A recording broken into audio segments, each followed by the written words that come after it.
Sakura waltzed back in, a whirlwind of apologies and crocodile tears. Haruto, ever the fool, lapped it up. Meanwhile, I was handed divorce papers, a severance package for my heart. 3 years. 3 years of my life, reduced to a legal document and a hefty payout. I signed, the pen trembling in my hand, my vision blurring with unshed tears. Little did they know, I carried his child, his heir. And I wasn't about to hand him over on a silver platter. Shota, my supposed savior, my husband's nemesis, became my unlikely ally. 4 years later, the wedding bells chimed. Haruto watched, his face a mask of regret, as his son, a mini-me with Shota's mischievous grin, called another man Dad. The irony was sweet, a delicious revenge served cold. 3 years, 3 years of culinary masterpieces left untouched, of meticulously researched acupuncture points met with a sigh, of unwavering support met with, well, nothing. Absolutely, positively, bone-chillingly nothing. I swear, I could have knitted him a sweater out of unicorn hair, and he'd probably just grunt and ask if it came in black. Remember those wedding magazines I used to devour? Happily ever after, they proclaimed. The joy of shared mornings, they gushed. Yeah, well, my happily ever after involved me silently eating breakfast alone while Haruto scanned the business section, his face a mask of impenetrable indifference. Joy of shared mornings? More like the agony of shared silence? It wasn't always like this, of course. There was a time, a naive, idiotic time, when I actually believed that if I just loved him enough, cared for him enough, he'd, what? Spontaneously combust with affection, grow a heart 3 sizes too big, Grinch style? I chuckle, a dry, humorless sound. Clearly my understanding of human anatomy needs a serious overhaul. It all started with Sakura, my darling sister. She was supposed to marry Haruto. The engagement photos were gorgeous. Sakura, radiant, Haruto, stoic. Predictable, really. Then bam, true love called, apparently in the form of a backpacking musician with questionable hygiene. Sakura, bless her impulsive soul, was gone. And I, ever the dutiful little sister, stepped in. A replacement bride, a business transaction masked as holy matrimony. 7 years. 7 years I harbored a secret, idiotic crush on Haruto. 7 years of pining, dreaming, and imagining a life that would never be. And then, Sakura's dramatic exit thrust me into the spotlight. Or, more accurately, into the shadows. Haruto didn't love me then, and he certainly doesn't love me now. 3 years. That was the deal. 3 years of pretending, of playing house, of desperately trying to ignite a spark in a man made of ice. And now? Well, now the 3 years are almost up. Almost. I should have seen it coming. The clipped tone at breakfast, the way he avoided my gaze, everything. Still, a girl can hope, right? Apparently not this girl. The doorbell rang, jolting me from my reverie. Haruto. He walked in, briefcase in hand, his expression as neutral as Switzerland. No hello, no how was your day, just business. Miyu, he said, his voice flat, I have something for you. He held out a slim folder. Divorce papers. My stomach lurched. I knew it was coming, but seeing the actual document, the cold legal reality of it all, it still stung. 20 million, he added, as if that would somehow soften the blow. 20 million to erase 3 years of my life. 20 million to compensate for the emotional wasteland he'd turned my heart into. I stared at the papers, at the stark black and white print that spelled out the end of my pathetic charade. A flicker of that old, idiotic hope ignited within me. Haruto, I began, my voice trembling slightly. What if I told you I was pregnant? His response was immediate, brutal. Impossible. I had a vasectomy. And just like that, the flicker died. Extinguished. My world tilted on its axis, the carefully constructed facade of my life crumbling around me. A vasectomy? If he'd had a vasectomy, then how? A cold dread crept into my heart, a chilling premonition of betrayal. Before I could even process the thought, the phone rang. My mother. Miyu, Sakura is back. We're having a family dinner tonight. Bring Haruto. Sakura was back. Of course she was. And suddenly, everything made a terrible, awful sense. Pregnant? The word hung in the air between us, heavy with unspoken implications.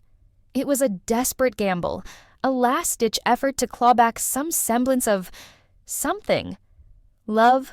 Respect? I don't even know anymore. Maybe just a shred of human decency. Haruto's reaction was swift, clinical. Impossible, he stated, his voice devoid of any emotion. I had a vasectomy. A vasectomy. The word echoed in my mind, a death knell to any lingering hope. It wasn't just a rejection of me, it was a rejection of everything. Our supposed future, our supposed life together, even the tiny, impossible miracle growing inside me. My carefully constructed world, built on a foundation of sand and wishful thinking, crumbled. 3 years. 3 years of pretending, of sacrificing, of loving a man who was incapable of loving me back. And now I was faced with the stark, brutal truth. I was nothing more than a placeholder, a stand-in for the woman he truly desired. My internal monologue took a decidedly darker turn. Bitterness, sharp and corrosive, began to eat away at the remnants of my naive optimism. A vasectomy? Why? When? Had he planned this all along? Had he known, even as he was reciting those hollow vows, that our marriage was a sham? The questions swirled in my mind, each one a barb, tearing at the already fragile fabric of my self-worth. How could I have been so blind, so stupid, so utterly, pathetically in love with a man who treated me like a spare tire? The phone rang, interrupting my descent into self-pity. My mother's voice, bright and cheerful, grated on my nerves. "Miyu, darling, guess who's back?" I already knew. I felt it in my bones. The same way you feel a storm brewing on the horizon. "Sakura?" I asked, my voice flat. "Yes, she's back, and... well, things didn't quite work out with... you know." My mother's voice trailed off, a hint of awkwardness creeping in. "We're having a family dinner tonight. You and Haruto will be there, of course." Of course, because what's a little betrayal between family? What's a little emotional devastation compared to maintaining appearances? My mother's words were the final nail in the coffin of my illusions. Sakura was back. And suddenly, everything clicked into place. The vasectomy, the divorce papers, the coldness, the indifference, it all made a terrible, sickening sense. Haruto wasn't just divorcing me, he was making room for Sakura, my sister, the woman he'd always wanted, the woman he'd chosen over me not once, but twice. A wave of nausea washed over me. It wasn't just morning sickness, it was the realization that I had been living a lie. That my entire life, my entire identity, had been built on a foundation of someone else's desires. I wasn't the heroine of my own life. I was a supporting character in Sakura's perfect love story, the understudy who never got to take center stage. But this time, things were going to be different. This time, before I signed those damn divorce papers, I was going to make them both suffer. The drive to my parents' house was a blur. My mind was a whirlwind of emotions. Anger, betrayal, a strange sense of liberation. It was as if a switch had flipped inside me. The naive, lovelorn Miyu was gone, replaced by someone else. Someone sharper, colder, more calculating. I was done being the doormat, the convenient replacement. I was going to rewrite this narrative, even if it meant becoming the villainess in their perfect little play.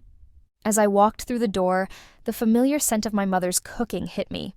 It used to be a comforting smell, but tonight, it just felt cloying. Sakura was already there, radiant as ever, chatting animatedly with my parents. Haruto stood beside her, a statue of stoicism. They looked like the picture-perfect couple. The actual picture-perfect couple. And I? Well, I was the unwanted guest at their little party. "Miyu, darling, you're here!" My mother rushed over, her smile a tad too bright.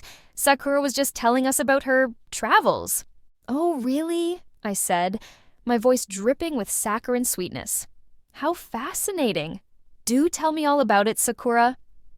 Sakura's smile faltered slightly. "Well, it's a long story." "Oh, I have plenty of time," I chirped, sliding my arm through Haruto's. He stiffened at my touch, but I held on tight, plastering a smile on my face. "Don't we, darling?"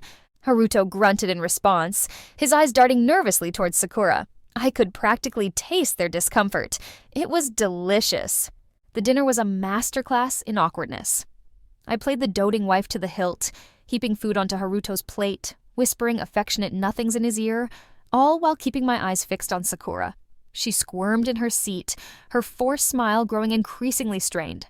My mother, bless her oblivious heart, beamed at us, completely missing the undercurrent of tension. Or perhaps she wasn't missing it at all. Perhaps she simply didn't care. "Haruto, darling, you simply must try the fish," I cooed, placing a large, flaky piece on his plate. "It's your favorite." Haruto mumbled a thank you, his gaze fixed on his plate. He barely touched the fish. I knew he hated fish, but Sakura loved it. Small details, they mattered. "Miyu, you've changed," Haruto said later, his voice low as we were leaving. We had excused ourselves from the table after Sakura had excused herself upstairs with a headache, and our mother had gone to the kitchen to prepare dessert. "Have I?"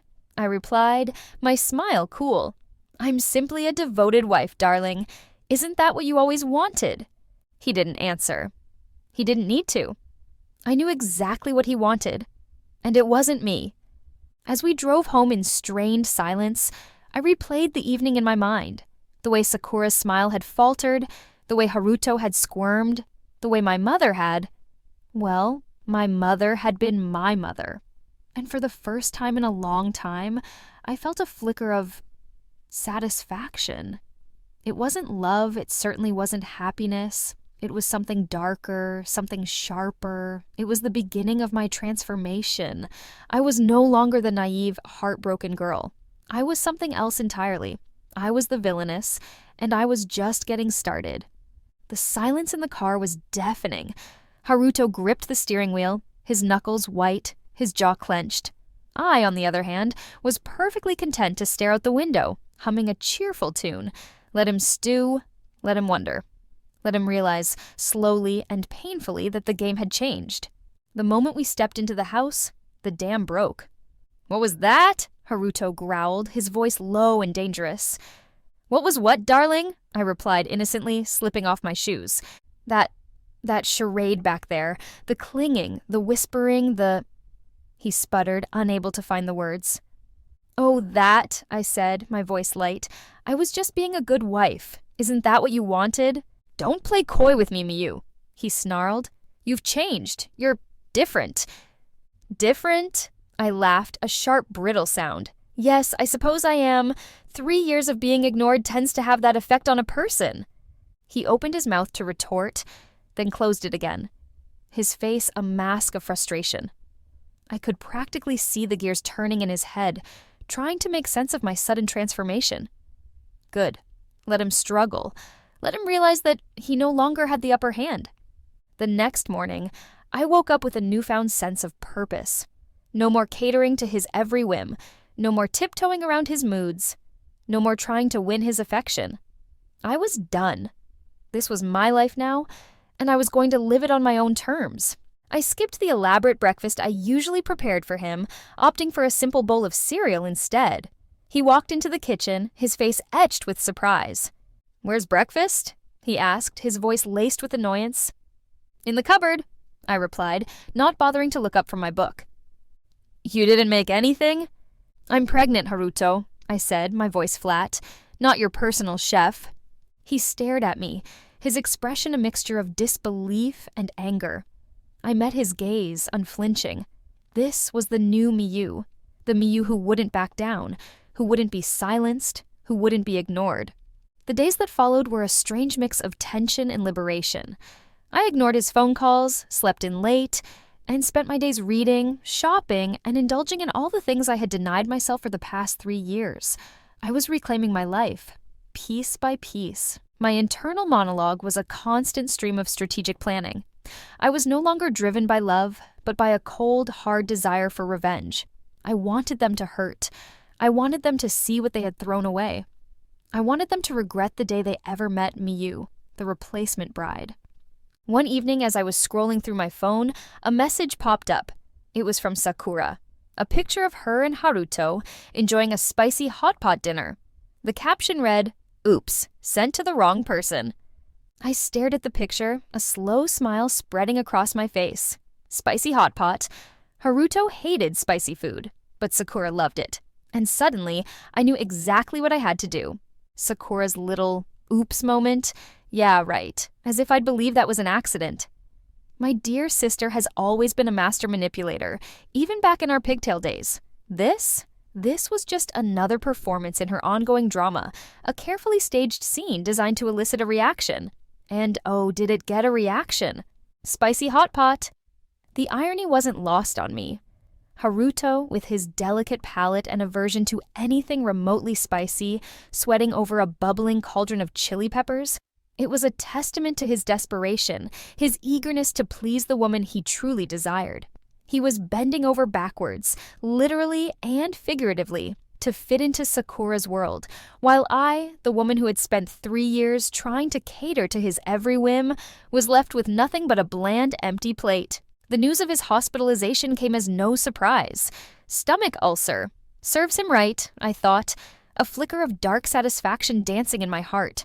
I pictured him writhing in pain, his carefully constructed composure crumbling under the assault of chili peppers. It was a fitting punishment for his hypocrisy, his blatant disregard for my feelings. But of course, I couldn't let this opportunity pass without a little visit. Not out of concern, mind you.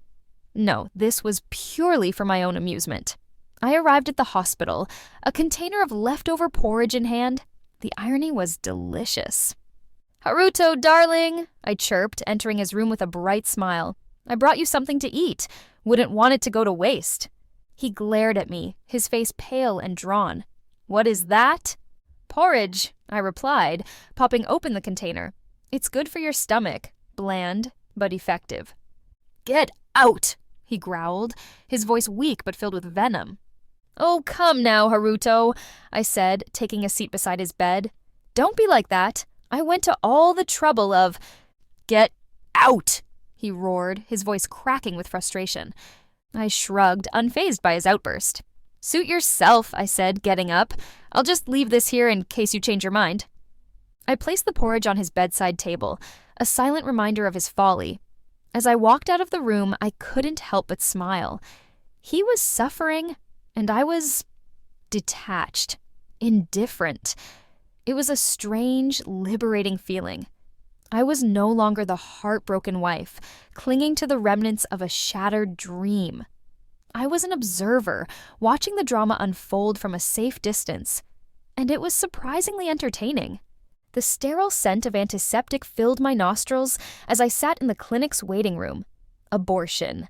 It was a harsh word, a harsh reality, but what choice did I have? A baby? With Haruto? With the man who was already planning his future with my sister? The irony was almost unbearable. "Miyu?" the nurse called, her voice crisp and efficient. I followed her into a small, brightly lit room. The doctor, a middle-aged woman with kind eyes, greeted me with a warm smile. We discussed the procedure, the risks, the recovery. It all felt strangely detached, like I was watching a scene from a movie. "There is one thing you should know," the doctor said, her voice turning serious. "Your medical history indicates—" She paused, consulting my file. "A previous surgery that may have compromised your ability to conceive again. An abortion at this stage could further complicate matters. In simpler terms, Miyu, there's a chance you might not be able to have children after this." Her words hit me like a punch to the gut.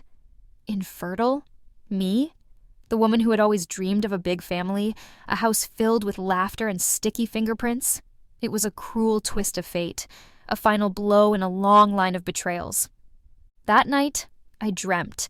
It wasn't the usual jumbled mess of subconscious thoughts. It was a story, a book, unfolding before my eyes.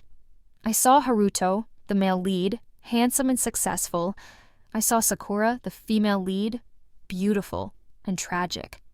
And then I saw myself, the disposable side character, the obstacle to be overcome, the pawn in their grand love story. The dream shifted, and I saw another character, Shota, the villain, the one who would eventually be defeated, discarded, left to pick up the pieces of his shattered life. I woke up with a gasp, my heart pounding. The dream felt real. Too real. It was a warning, a glimpse into a future I refused to accept. No, I wouldn't be the disposable character. I wouldn't let them win. I would keep this baby. Not for Haruto, not for Sakura, but for myself. It was my body, my choice, my life, and I would damn well live it on my own terms.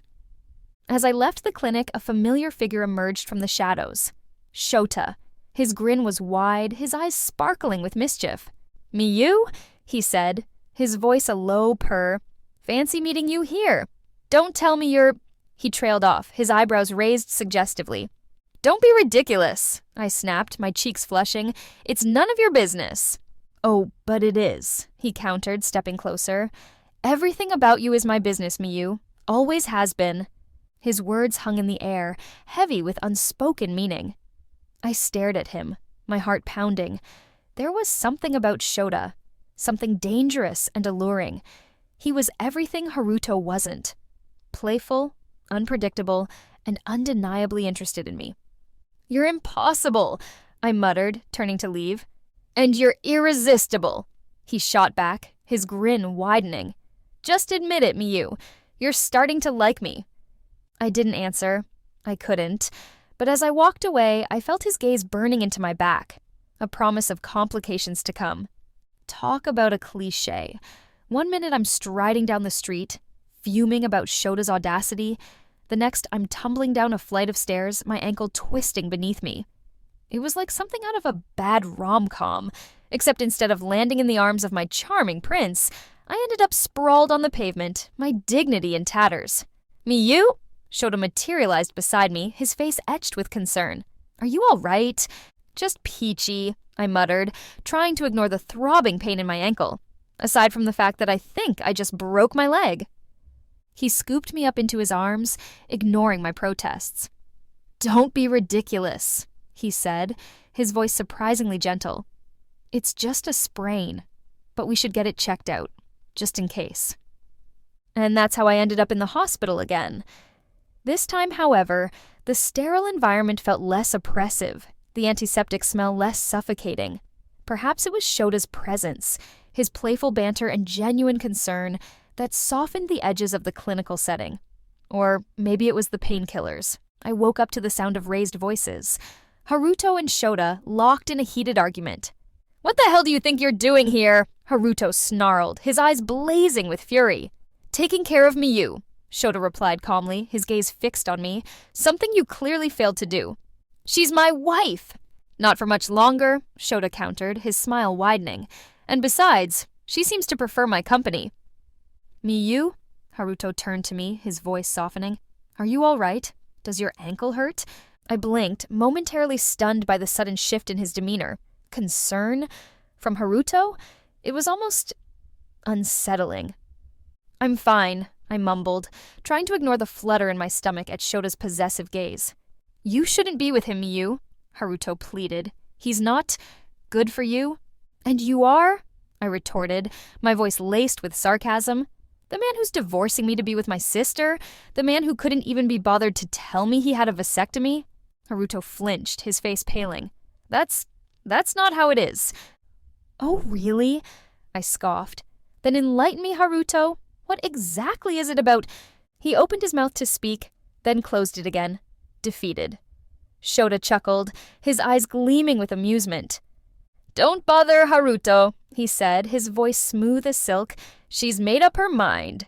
Haven't you, Miyu?" I hesitated, my gaze flitting between the two men. Haruto, the man I had loved for 7 years, now looked like a stranger, his face etched with regret and desperation. And Shota, the man I had once dismissed as a nuisance, now held my gaze with an intensity that sent shivers down my spine. "I think," I began, my voice barely above a whisper, "I think I've fallen for Shota." The words hung in the air, heavy with unspoken implications. Haruto's face crumpled, his shoulders slumping in defeat. Shota, on the other hand, beamed, his grin widening into a triumphant smile. As I lay there, caught between the two men who desired me, I couldn't help but feel a sense of power. For the first time in my life, I was in control. I was no longer the pawn, the replacement, the disposable character. I was the protagonist of my own story, and I was finally ready to write my own happy ending. The air crackled with tension. Haruto stood frozen, his face a mask of disbelief. Shota, ever the opportunist, leaned against the wall, a smug grin plastered across his face. I, the architect of this chaos, reveled in the delicious awkwardness of the moment. "I think I've fallen for Shota," I repeated, savoring the words. It wasn't entirely a lie. There was something about Shota, his audacity, his unwavering pursuit, that had chipped away at my defenses. And let's be honest, a little rebound fling with the villain of the story, it was the perfect way to stick it to Haruto and Sakura. "Miyu, you can't be serious," Haruto sputtered, his voice laced with desperation. He's not right for you." "Oh, and you are," I retorted, my voice dripping with sarcasm. "The man who's been sleeping with my sister behind my back?" The color drained from his face. That was before what? Haruto? I cut him off, my patience wearing thin. "Before you realized you were losing me? Before you saw me with another man?" He opened his mouth to speak, but no words came out. I turned to Shota, who was watching the exchange with undisguised amusement. "Shota," I said, my voice firm, "do you have those divorce papers?" He reached into his jacket and pulled out a familiar-looking folder. "Always prepared, darling," he said, handing it to me. I flipped it open, scanned the document, and signed my name with a flourish. "There," I said, handing it back to Shota. "It's done." Haruto lunged forward, his hand outstretched. "Miyu, wait." "Goodbye, Haruto," I said, my voice cold and final. "I hope you and Sakura will be very happy together." I turned and walked out of the hospital room, Shota trailing behind me. As I stepped out into the sunshine, I felt a wave of liberation wash over me. It was over. The charade, the heartbreak, the years of wasted love. I was free. Later that day, Sakura arrived at my apartment, a check clutched in her manicured hand. $5 million, she said, her voice trembling slightly. "Please, Miyu, just leave, disappear. Let us be happy." I took the check, a wry smile playing on my lips. "As you wish, dear sister," I said, my voice laced with mock sweetness. "Enjoy your ill-gotten gains." I packed my bags, leaving behind the remnants of my old life. As I closed the door to my apartment, I felt a pang of sadness, but it was quickly overshadowed by a sense of anticipation. A new chapter was beginning, a chapter filled with possibilities. I was no longer the naive, love-struck girl who had walked into that apartment 3 years ago. I was stronger, wiser, and infinitely more cynical, and I was ready to embrace whatever the future held. Life, it seems, has a twisted sense of humor. Just when I'd started to embrace the tranquility of my new existence, it throws a curveball in the form of a speeding car careening towards me as I crossed the street. One minute I'm admiring the quaint storefronts, the next I'm staring death in the face. Talk about a buzzkill. But then, a blur of motion, Shota.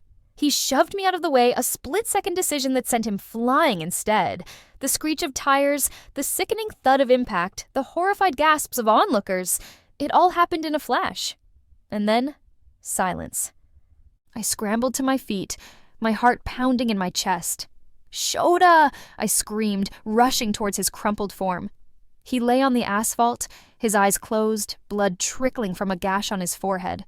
Panic surged through me, a tidal wave of fear and regret. "Shota, wake up!" I cried, my voice cracking. "Please, Shota, don't leave me!" He groaned, his eyelids fluttering open. "Miyu," he whispered, his voice weak. "Don't cry. Don't you dare tell me not to cry."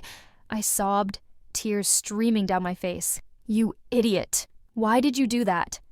He reached out, his hand trembling as he cupped my cheek. "Couldn't let anything happen to you," he murmured, his eyes filled with a tenderness that melted my heart. "Not again." The ambulance arrived, sirens blaring, and whisked him away to the hospital. I followed, my mind a jumble of emotions. Fear, relief, gratitude, and a burgeoning sense of love.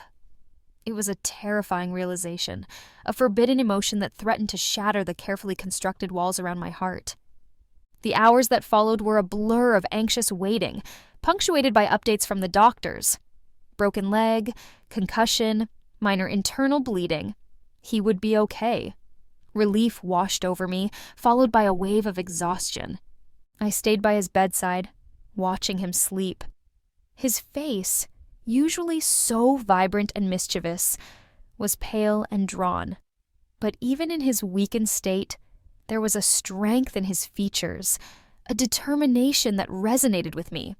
As I cared for him, bathing his forehead, changing his bandages, reading to him, I felt a shift within me. The walls I had so carefully erected began to crumble, revealing a vulnerability I had long suppressed. I was falling for him, falling hard and fast, like a stone dropped into a bottomless well. "Miyu?" he murmured one day, his eyes fluttering open. "You're here." "Of course I'm here, you idiot," I said, my voice thick with emotion.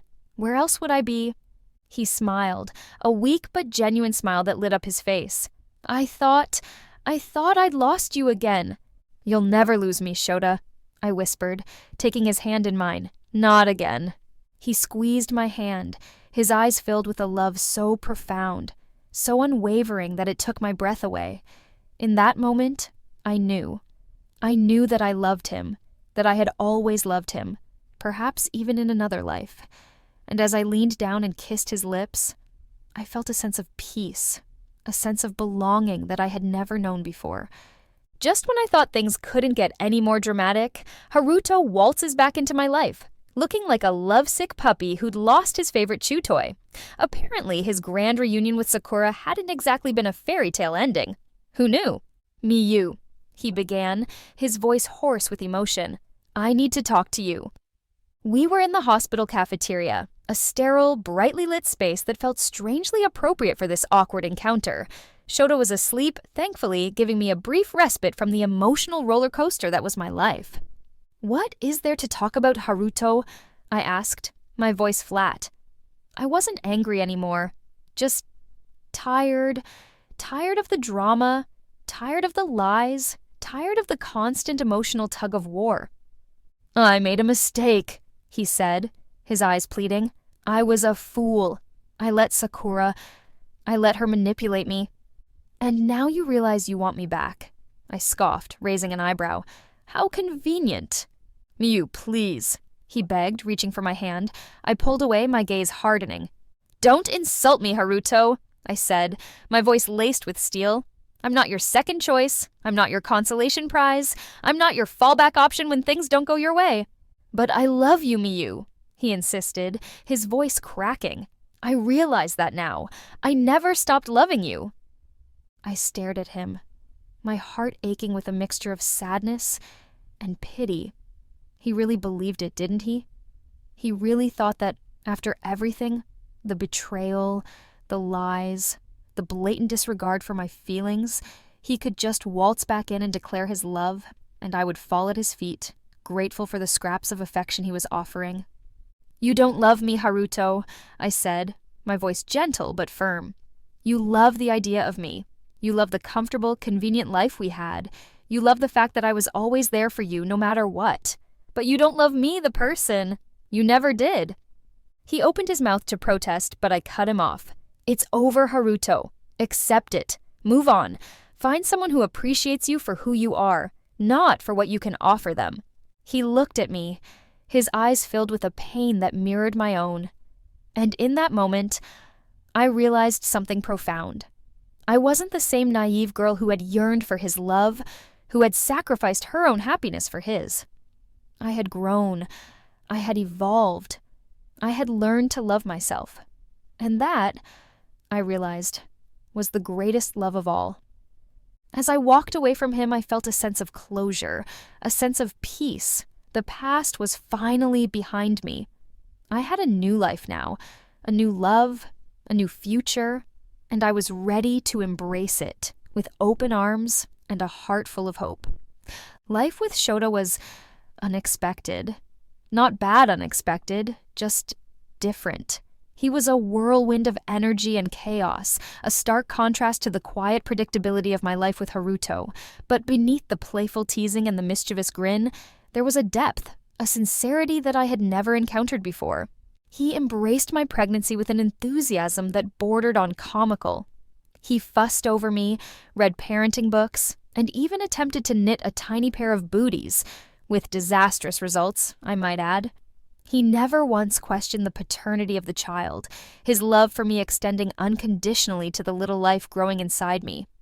The baby, a healthy little boy we named Kenji, arrived a few months later, throwing our lives into further chaos.